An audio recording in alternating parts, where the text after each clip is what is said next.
नमस्ते। आज ज्ञानी सूत्र में हम आपको बताएंगे गौतम बुद्ध की 8 बातें जो दुख मिटा देंगी। जीवन में सुख दुख उतार चढ़ाव तो आते ही रहते हैं, ये तो मतलब जीवन का हिस्सा है। पर सवाल यह है कि क्या हम इन मुश्किलों का सामना करने का कोई बेहतर तरीका सीख सकते हैं? क्या इनसे पूरी तरह मुक्त होना पॉसिबल है? हाँ बिल्कुल। और गौतम बुद्ध ने सदियों पहले कुछ ऐसे ही रास्ते दिखाए थे। अच्छा। और ये सिर्फ कोई फिलॉसफी नहीं है, बल्कि रोजमर्रा की जिंदगी में अपनाने वाले प्रैक्टिकल सिद्धांत है। प्रैक्टिकल तरीके। हाँ, अगर इन्हें ठीक से समझा और अपनाया जाए तो मन को काफी हद तक शांत किया जा सकता है, लाइफ की उथल पुथल के बीच भी। तो चलिए शुरू करते हैं, एक एक करके समझते हैं इन सूत्रों को। जरूर। तो सबसे पहला सूत्र है अनित्यता को स्वीकार करना। हाँ, अनित्यता मतलब ये मानना कि कुछ भी हमेशा के लिए नहीं रहता, सब कुछ बदलता है। सुनने में तो ये आसान लगता है, पर असल जिंदगी में मानना कितना मुश्किल है इसे। बहुत मुश्किल। ये बहुत ही बेसिक और गहरा सच है। असल में हमारे ज्यादातर दुख का कारण यही होता है कि हम बदलाव को, चेंज को एक्सेप्ट नहीं कर पाते। अच्छा। हाँ, हम अच्छी चीजों को, अच्छे पलों को, ये रिश्तों को हमेशा के लिए पकड़ कर रखना चाहते हैं, और जब वो बदलते हैं या खत्म होते हैं तो हमें तकलीफ होती है। और बिल्कुल इसी तरह जब बुरा वक्त आता है तो हम ये मानने लगते हैं कि भाई ये तो हमेशा ऐसा ही रहेगा, और फिर निराश हो जाते हैं। हाँ, ये तो है। जैसे कोई अच्छी नौकरी चली जाए या कोई रिश्ता टूट जाए तो लगता है बस सब खत्म हो गया, या कोई बीमारी आ जाए तो लगता है अब जिंदगी भर ऐसे ही जीना पड़ेगा। जबकि सच ये है कि हर चीज बदल रही है, हर पल। हमारी फीलिंग्स, हमारे विचार, हमारी बॉडी, हमारे आसपास की दुनिया, सब कुछ एक फ्लो में है। सब कुछ बदल रहा है। एग्जैक्टली। जब हम इस सच्चाई को गहराई से समझ लेते हैं कि न सुख परमानेंट है न दुख, तो हम दोनों ही सिचुएशन में ज्यादा बैलेंस्ड रह पाते हैं। हाँ। मुश्किल वक्त में ये समझ हमें हिम्मत देती है कि चलो ये टाइम भी गुजर जाएगा, और अच्छे वक्त में ये हमें ग्राउंडेड रखती है ताकि हम उसमें बह ना जाएं, और जब वो बदले तो ज्यादा निराश ना हो। तो मतलब ये एक्सेप्टेंस हमें एक तरह की मेंटल स्ट्रेंथ देती है कि हम सिचुएशन के बदलने पर बिखरे नहीं। बिल्कुल। ये समझना कि बदलाव ही जीवन का नियम है। चलिए अब दूसरे सूत्र पर आते हैं, तृष्णा और आसक्ति छोड़ना। तृष्णा और आसक्ति। बुद्ध ने कहा कि दुख का मूल कारण हमारी अतृप्त इच्छाएं यानी तृष्णा, और चीजों या लोगों से हमारा जरूरत से ज्यादा लगाव यानी आसक्ति है। ये कैसे काम करता है? देखिए, इच्छाएं होना तो नेचुरल है। कुछ पाने की चाह हमें आगे बढ़ने की प्रेरणा भी देती है, मोटिवेशन देती है। हाँ, वो तो है। प्रॉब्लम तब शुरू होती है जब ये इच्छा तृष्णा बन जाती है। मतलब एक ऐसी प्यास जो कभी बुझती ही नहीं, हमेशा और चाहिए वाली फीलिंग। अच्छा, कभी ना खत्म होने वाली चाहत। हाँ, चाहे वो पैसा हो, फेम हो, चीजें हो या रिश्ते हो, ये हमें लगातार एक दौड़ में बनाए रखती है और कभी सेटिस्फाइड नहीं होने देती। और आसक्ति मतलब अटैचमेंट। क्या लगाव रखना गलत है? नहीं, लगाव रखना गलत नहीं है, पर आसक्ति का मतलब है किसी चीज या व्यक्ति से इस कदर जुड़ जाना कि उसके बिना हम खुद को अधूरा महसूस करने लगें। जैसे हमारी खुशी, हमारा गम, सब कुछ उसी बाहरी चीज या व्यक्ति पर डिपेंड करने लगे। ओके।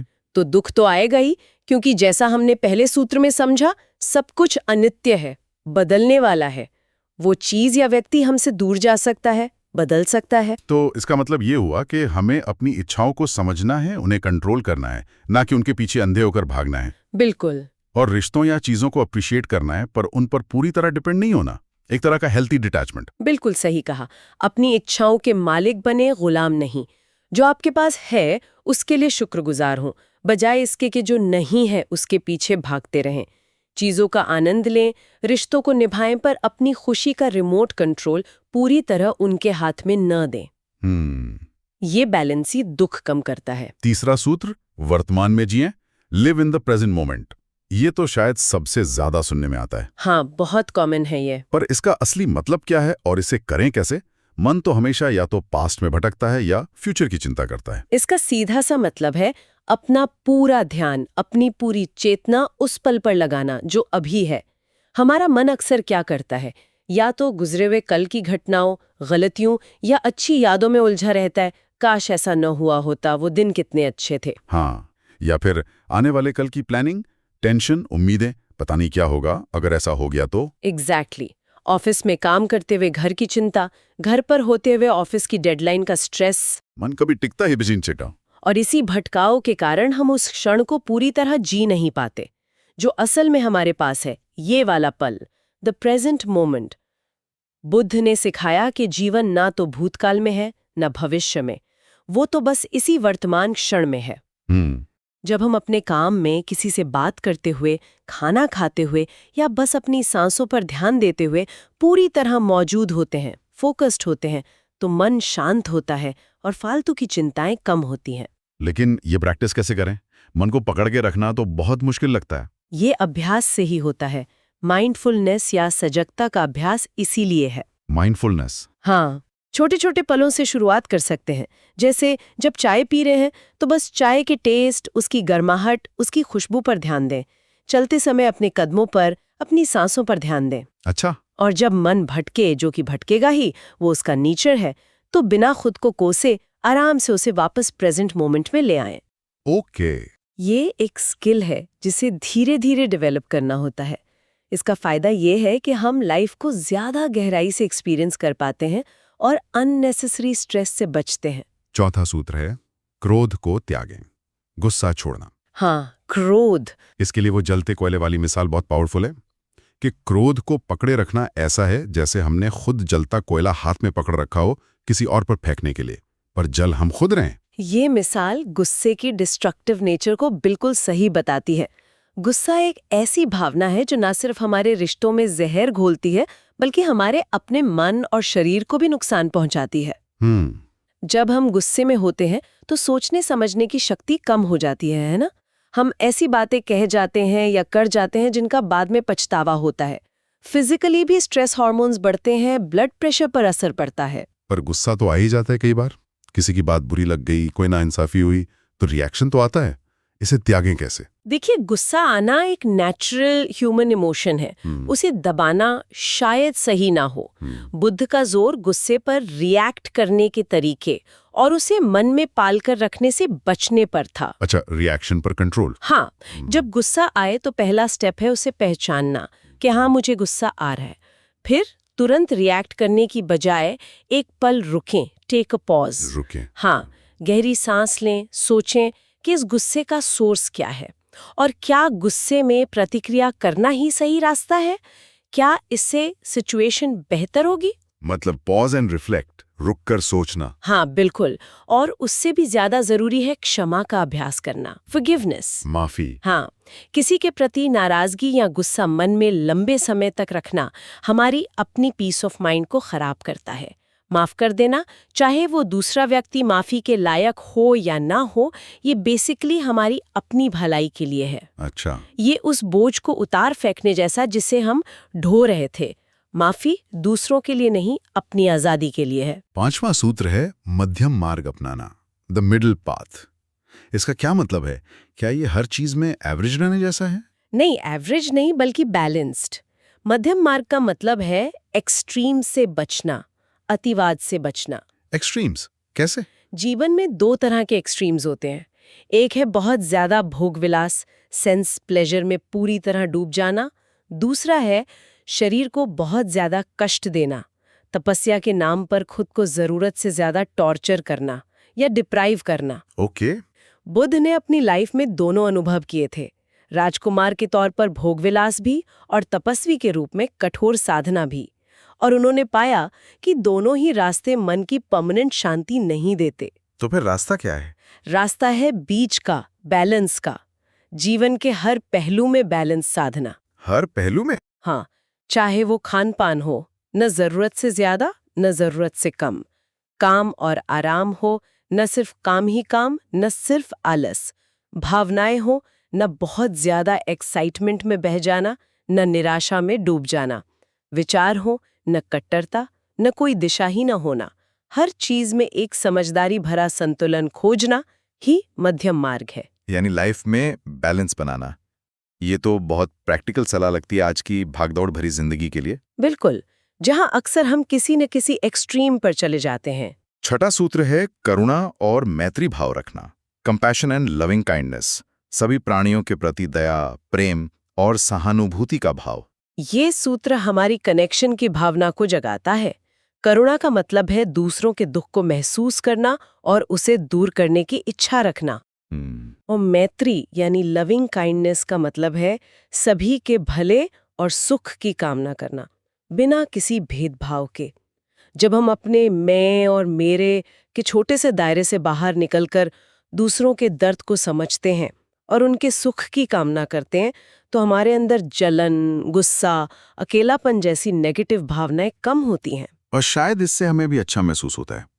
जब हम दूसरों के लिए अच्छा सोचते हैं तो हमारा अपना मन भी शांत और पॉजिटिव होता है। बिल्कुल, ये एक तरह का पॉजिटिव फीडबैक लूप है।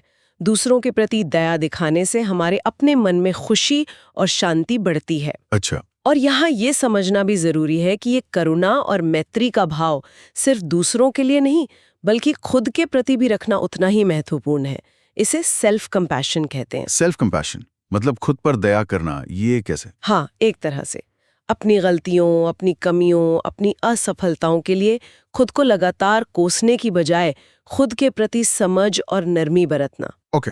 जैसे हम किसी दोस्त को उसकी मुश्किल में सहारा देते हैं, वैसे ही खुद को भी देना, अपनी तकलीफ को एक्सेप्ट करना और खुद को माफ करना सीखना। ये हमें ज्यादा रेजिलिएंट बनाता है, ज्यादा मजबूत। 7वां सूत्र, स्वयं के कर्मों की जिम्मेदारी लें। Take responsibility for your actions. दूसरों पर दोष मढ़ना छोड़ें। ये थोड़ा मुश्किल लग सकता है। हाँ, लगता है। क्योंकि अक्सर हमें लगता है कि हमारी परेशानियों के लिए दूसरे लोग या हालात जिम्मेदार हैं। ये कर्म के सिद्धांत की गहरी समझ से जुड़ा है। हमारे आज के विचार, हमारे शब्द, हमारे काम, यही हमारे भविष्य को बनाते हैं। हम जो बोते हैं वही काटते हैं। हालांकि बाहरी परिस्थितियां डेफिनेटली असर डालती हैं, लेकिन उन परिस्थितियों में हम कैसे रिएक्ट करते हैं, क्या चॉइस लेते हैं, ये काफी हद तक हमारे हाथ में होता है। जब हम अपनी मुश्किलों के लिए हमेशा दूसरों को या किस्मत को दोष देते रहते हैं, तो हम खुद को एक विक्टिम की तरह देखने लगते हैं, जिसके पास कोई पावर नहीं है। जबकि जिम्मेदारी लेने से शक्ति आती है, एम्पावरमेंट। बिल्कुल। जब हम मानते हैं कि हमारे जीवन के अनुभवों में, चाहे वो अच्छे हों या बुरे, हमारी अपनी भूमिका है, हमारे अपने कर्मों का योगदान है, तो हम अपनी स्थिति को बदलने के लिए मोटिवेटेड होते हैं। अच्छा। हम बाहरी चीजों के बदलने का इंतजार करने की बजाय अपने अंदर, अपने रवैये में, अपने कामों में बदलाव लाने पर फोकस करते हैं। ये हमें रिएक्टिव होने की बजाय प्रोएक्टिव बनाता है। अपनी लाइफ की ड्राइविंग सीट पे वापस आने जैसा। एग्जैक्टली। और 8वां अंतिम सूत्र है, आत्मनिरीक्षण और ध्यान का अभ्यास करें। Practice self reflection and meditation. अपने अंदर झांकना। हाँ, ये दोनों प्रैक्टिसेस हमें अपने मन को बेहतर तरीके से समझने और शांत करने में मदद करती हैं। ध्यान यानी मेडिटेशन का मतलब है रोजाना कुछ समय निकालकर शांत बैठना और अपने मन में चल रहे विचारों, भावनाओं और शारीरिक संवेदनाओं को बिना किसी लाग लपेट या जजमेंट के देखना, बस एक साक्षी की तरह। ओके, बस देखना। हाँ, इससे धीरे धीरे मन की भागदौड़ कम होती है, फोकस बढ़ता है और हमें अपनी अंदरूनी शांति का अनुभव होने लगता है। ये मन के लिए एक तरह की एक्सरसाइज है। और आत्मनिरीक्षण, सेल्फ रिफ्लेक्शन, वो कैसे अलग है? आत्मनिरीक्षण ध्यान से थोड़ा अलग है। इसमें हम एक्टिवली अपने दिन भर के अनुभवों, अपने व्यवहार, अपने रिएक्शंस का एनालिसिस करते हैं। अच्छा, सोचते हैं उनके बारे में। हाँ, मैंने ऐसा क्यों कहा, मुझे ऐसा क्यों महसूस हुआ, क्या मेरा व्यवहार मेरे वैल्यूज के हिसाब से था। इस तरह के सवाल हमें अपने पैटर्न्स, हमारी आदतों, हमारी सोच के तरीकों और हमारी इमोशनल रिएक्शंस को समझने में मदद करते हैं।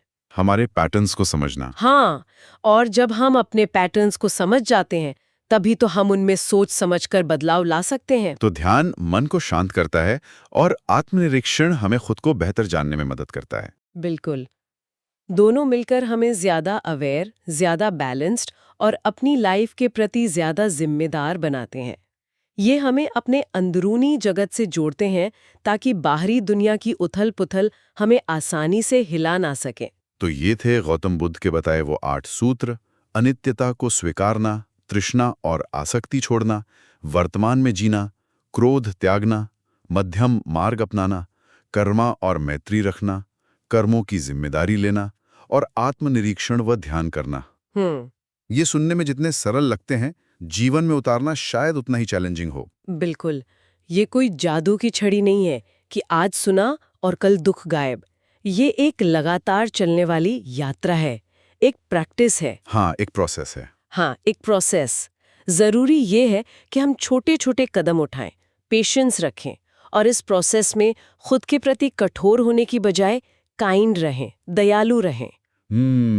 शायद एक बार में एक ही सूत्र पर फोकस करें जो हमें सबसे ज्यादा रेलेवेंट लगे, या रोज बस कुछ मिनट ध्यान या सेल्फ रिफ्लेक्शन के लिए निकालें। लगातार किया गया छोटा सा एफर्ट भी बड़ा बदलाव ला सकता है। ओके, हमें उम्मीद है आज का सूत्र आपको पसंद आया। हमारे चैनल को सब्सक्राइब जरूर करें। धन्यवाद।